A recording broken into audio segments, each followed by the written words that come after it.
வல்லமையும் உண்மையும் உள்ள கர்த்தரை பற்றி சொல்வதில் நான் மிகுந்த மகிழ்ச்சி அடைகின்றேன்.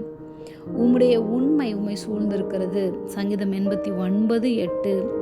சேனைகளின் தேவனாகிய கர்த்தாவே, உம்மை போல் வல்லமை உள்ள கர்த்தர் யார்?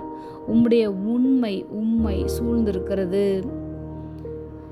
நமக்கு பிரியமான உறவுகள் அதிகமாய் பேசுவார்கள். ஆனால் அவர்களுடைய சொல்லுக்கும் செயலுக்கும் எந்த சம்பந்தமுமே கிடையாது.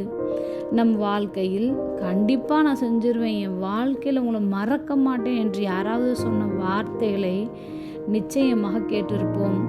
பின்புதான் தெரியும் அவர்களிடத்தில் உண்மை இல்லை என்று. அவர்களிடம் நாம் எந்த வகையிலும் உரிமை பாராட்ட முடியாது என்பதையும் முடிவில் தான் நாம் தெரிந்து கொள்ள முடியும்.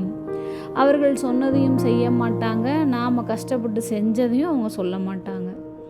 சேனைகளின் தேவனாகிய கர்த்தர் அவர் உண்மை உள்ளவர், வல்லமை உள்ளவர். நம்முடைய எல்லா சூழ்நிலைகளிலும் அவரே சகலத்தையும் செய்ய வல்லவராகவும் அதிகாரம் உள்ளவராகவும் அன்பு நிறைந்தவராகவும் வார்த்தையிலும் செயலிலும் உண்மை உள்ளவராகவும் இருக்கின்றார். தேவனுடைய உண்மை அவரை சூழ்ந்திருக்கிறது என்ற வார்த்தை அவருடைய சத்தியமுள்ள வார்த்தைகள் நிறைந்திருக்கிறது என்ற அர்த்தமாகும். அவரை எப்பொழுதும் சூழ்ந்து கொண்டிருக்கிறது என்பதை நாம் தெளிவாக கற்றுக்கொள்ள முடியும். அவருடைய சத்தியத்தை அறிகிற அறிவை அடைவோம். அப்பொழுது அவருடைய உண்மை நம்மையும் என்னென்றைக்கும் சூழ்ந்திருக்கும். ஜெபம்.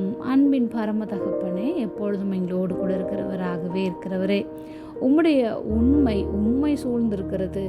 அதற்காக நாங்கள் நன்றி செலுத்துகிறோம். இயேசுவின் நாமத்தில் பிதாவே, ஆமேன்.